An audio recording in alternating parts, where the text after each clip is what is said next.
አይሾ ስፒድ ኢትዮጵያ ከመጣ በኋላ ኢትዮጵያ በዓለም አቀፍ ደረጃ ያላት ተቀባይነት እየጨመረ መጥቷል። ኢትዮጵያ የምትባል ሀገር ሰምተው የማያውቁ የአሜሪካና የሌሎች ሀገራት ዜጎችም ኢትዮጵያን ያወቋት ሲሆን አፍሪካ ውስጥ እንደዚህ አይነት ጽዱ ከተማ መኖሩም በጣም አስገርሟቸዋል። ስፒድም ኢትዮጵያ መጥቶ ህዝቡን ከማዝናናት ባለፈ ለኢትዮጵያውያን ትልቅ ውለታን ውሎልናል። ይህንንም በዚህ ቪዲዮ ነግራቸዋለሁ። ላይክ እና ሰብስክራይብ እንዳይረሳ።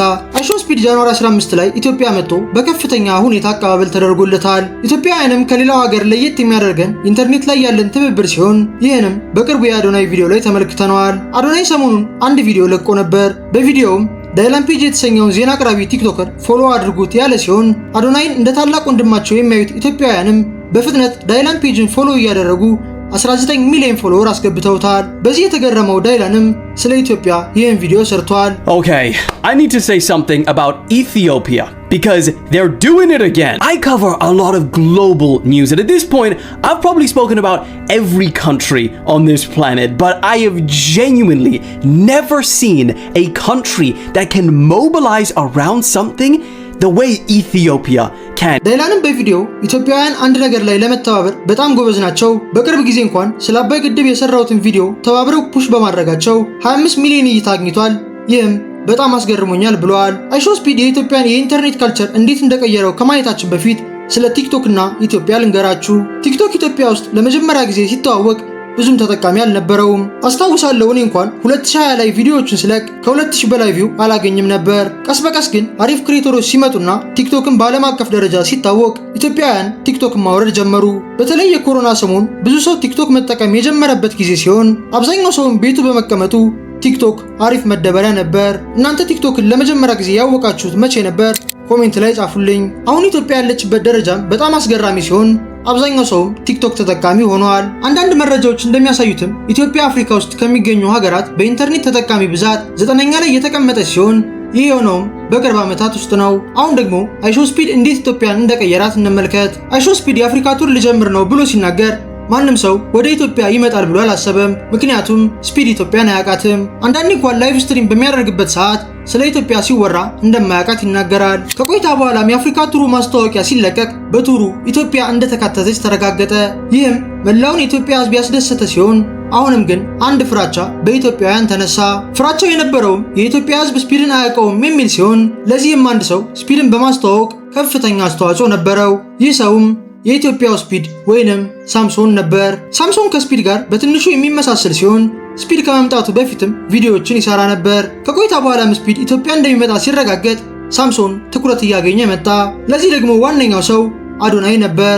አዶናይ የተሰኘው ቲክቶከር ኢትዮጵያን ለዓለም በማስተዋወቅ ከፍተኛ አስተዋጽኦ አለው። በአሁኑ ሰዓትም ከፍተኛ ፎሎወር ያለው ቲክቶከር እሱ ሲሆን በቀንም ከ10 እስከ 15 ቪዲዮ ቲክቶክ ላይ ይለቃል። አዶናይን ያዩ የተለያዩ ቲክቶከሮችም በቀን ብዙ ቪዲዮዎችን እየለቀቁ ሲሆን ይህም ትልቅ ለውጥ እያመጣላቸው ይገኛል። ወደ ስፒድ ስንመለስም ኢትዮጵያ ከመምጣቱ በፊት ሌሎች አፍሪካ ሀገራትን እየዞረ ነበር። በጊዜውም የነበረው ቆይታ አሪፍ የነበረ ሲሆን ኢትዮጵያ ሲመጣ ግን ማንንም ያልጠበቀው ነገር ተፈጠረ። ስፒድ ኢትዮጵያ እንደደረሰ ያልጠበቀውን አቀባበል ያገኘ ሲሆን ላይቭ ላይ እንኳን ሪካርድ በሆነ ደረጃ ብዙ ሰው ሲመለከተው ነበር። የኢትዮጵያ ቲክቶከሮችና ዩቲዩበሮችም ወጥተው ስፒድን የተቀበሉት ሲሆን በተለይም ቢቦይቶሜ የተሰኘው ዩቲዩበር የአርጀንቲና ማሊያ ለብሶ ወደ ስፒድ በመሄድ ሜሲ ከሮናልዶ ይበልጣል በማለት ስፒድን አናዶታል። በጊዜውም የኢትዮጵያ ስፒድ እንደ ሌሎች ቲክቶከሮች ሁሉ ስፒድን ለማግኘት ተዘጋጅቶ ከአዶናይ ጋር ቪዲዮ እየሰሩ ነበር። ከብዙ ፍለጋ በኋላም ስፒድን ያገኘውና በጣም እንደሚወደው ይነግረዋል። ግርግር የሚወደው ስፒድም ከሳምሶን ጋር ትግል የተጋጠመ ሲሆን ይህም ብዙዎችን ያዝናና ክስተት ነበር። ከዚህ በኋላም ሳምሶን ባላሰበው መልኩ ከስፒድ ተቀባይነትን አገኘ። በተጨማሪም እነ ስፒድ ጋር የዚምባብዌ ስፒድ ወይንም ጃኒ አንድ ላይ የነበረ ሲሆን ለሶስት በመሆንም ላይቭ ስትሪሙን መምራት ጀመሩ። በዚህ መልኩም ይህ የቀጥታ ስርጭት የዓለምን ትኩረት ሳበ። ታይቶ በማይታወቅ መልኩም ኢትዮጵያ በዓለም አቀፍ ደረጃ ታዋቂ ሆነች። ይህ ላይቭ ካለቀ በኋላም በ5 ሰዓታት ውስጥ 5 ሚሊዮን እይታ ያስገኘ ሲሆን ይህም የኢትዮጵያን ኃያልነት ያሳያል። ስፒድ ሌሎች ሀገራት ላይ ቱር ሲያደርግ እንደዚህ አይነት እይታ በዚህ ፍጥነት አግኝቶ አያውቅም። አንዳንድ ሰዎችም የሞሮኮ ስትሪም የኢትዮጵያውን በልጦታል ሲሉ ነበር። ነገር ግን ስፒድ ሞሮኮ ላይ ስትሪም በሚያደርግበት ጊዜ የአፍሪካ ዋንጫ ፍጻሜ እየተካሄደ ነበር። ይህ ፍጻሜ ጨዋታም በብዙ ሰዎች የሚጠበቅ በመሆኑ ስፒድም ወደ ስታዲየሙ በመሄድ ጨዋታውን ሲያሳይ ነበር። ይህ ስትሪምም ከኢትዮጵያ የበለጠ ቪው ቢኖረውም ለዚህ ግን አድቫንቴጅ የነበረው በሞሮኮና በሴኔጋል የተደረገው የፍጻሜ ጨዋታ ነበር። በአሁኑ ሰዓት 11 ሚሊዮን እይታ ያለው የኢትዮጵያ ስትሪምም ያልተጠበቀ ሲሆን ኢትዮጵያውያንም ራሳችንን ለዓለም አስተዋውቀንበታል። ዓለም አቀፍ የዜና ተቋማትም ስለ ኢትዮጵያ መጥፎ ነገሮችን ሁሌ ይናገራሉ። ለዓመታት ሲነገር የነበረው የውሸት ዜና ግን በአንድ ዩቲዩበር ምክንያት የከሸፈ ሲሆን ዓለምም ለኢትዮጵያ ያላት እይታ ተቀይሯል። በተለይ የስትሪሙ መጨረሻ ላይ በድሮን የተቀረጸው የኢትዮጵያ የምሽት ገጽታ በጣም ማራኪ ሲሆን ስፒድ እንኳን የኢትዮጵያ እድገት አስገርሞኛል ብሎ ተናግሯል።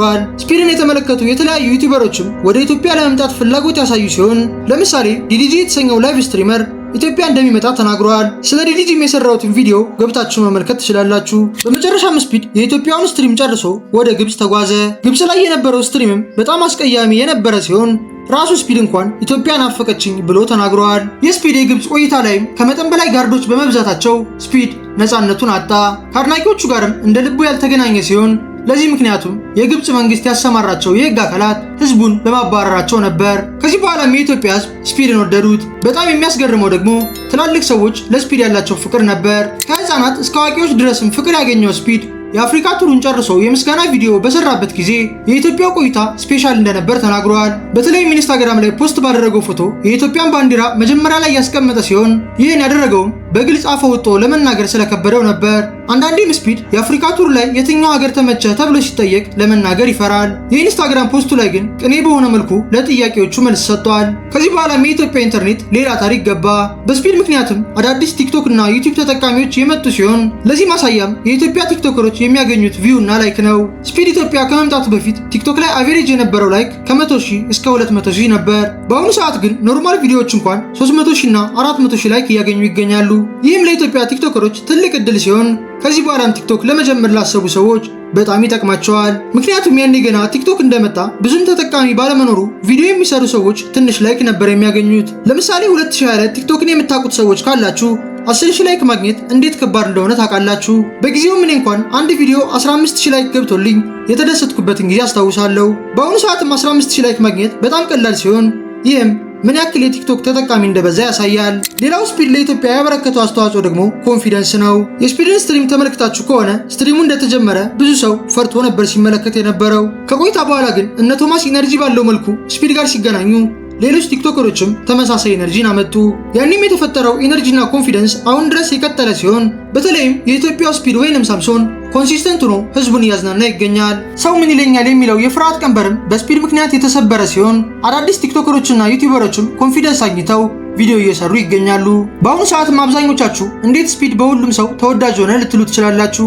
ይህ የሆነበት ምክንያትም ለብራንዱ ስለሚጨነቅና ከፍተኛ ጥንቃቄ ስለሚያደርግ ነው። ለዚህም አንድ አሪፍ ምሳሌ ልንገራችሁ። ከዓመታት በፊት ስፒድ የሚሰራቸው ቪዲዮዎች ሰዎችን ያስቀይሙ ነበር። በተለይም ሴቶችን ዝቅ እያደረገ የሚናገርበት መንገድ ብዙዎችን የሚያናድድ ሲሆን ይህ የሆነበት ምክንያትም ስለ ብራንድ ምንም ነገር ስለማያውቅና ሕፃን ስለሆነ ነበር። በጊዜውም ኤዲን ሮስ የተሰኘ ጓደኛ እንደነበረው ብዙዎቻችሁ ታስታውሳላችሁ። ይህ ሰውም በብዙ ሰዎች የሚጠላ ሲሆን ለዚህ ምክንያቱም ዘረኛ ስለሆነና የቁማር ማስታወቂያዎችን በከፍተኛ ሁኔታ ስለሚሰራ ነበር። ኤዲን ሮስም ለአድናቂዎቹ ግድ አይሰጠውም። አሪፍ ገንዘብ ከከፈላችሁትም ማንኛውንም ነገር ያስተዋውቃል። ይህን ያስተዋለው ስፒድም ቀስ በቀስ ከኤዲን ሮስ እየራቀ መጣ። ከቆይታ በኋላም ሙሉ ለሙሉ ከኢንዱስትሪው ሰዎች ጋር ያለውን ግንኙነት ያቋረጥና የራሱን ብራንድ መገንባት ጀመረ። ከስፒድ ጋርም ግንኙነት የነበረው ብቸኛው ሰው ሚስተር ቢስት ሲሆን ለዚህም ምክንያቱ የሚስተር ቢስት ተቀባይነት አሪፍ በመሆኑ ነበር። ስፒድም ከመጥፎ ሰዎች እየራቀ ሲመጣ ጠላቶቹ የነበሩት ሰዎች እየወደዱት መጡ። በተለይም ሴቶችን እየናቀ ለተናገረበት ቪዲዮ ይቅርታ ሲጠይቅ ብዙ ሰዎች ለሱ ያላቸው ክብር ጨመረ። በአሁኑ ሰዓትም ስፒድ ዓለማችን ላይ ጠንካራ ብራንድ ካላቸው ዩቲዩበሮች ውስጥ አንዱ ሲሆን ያለው ኢንፍሉዌንስም በጣም ከፍተኛ ነው። ሰዎችም ስለ ስፒድ ሲናገሩ ስፒድ ማለት በወጣትነቱ ህይወትን የተረዳ በአካላዊና በአእምሯዊ ደረጃ ጤነኛ የሆነ ሰው ነው ይላሉ። ይህን የሚሉበት ምክንያትም ምንም አይነት ሱስ ስለሌለበትና ስፖርት ስለሚሰራ ሲሆን በሱ ዕድሜ ያሉ ሰዎችም ምንም እንኳን ታዋቂ ቢሆኑምና ገንዘብ ቢኖራቸውም አብዛኞቹ ግን ለተለያዩ ሱሶች የተጋለጡ ናቸው። ስፒድም ገና በወጣትነቱ ህይወትን ተረድቶ ቀን በቀን ራሱን እያሻሻለ ይገኛል። የዛሬው ቪዲዮ ይህንን ይመስል ነበር። በቀጣይ በሌላ ቪዲዮ እስከምንገናኝ ሰላም ሁኑ።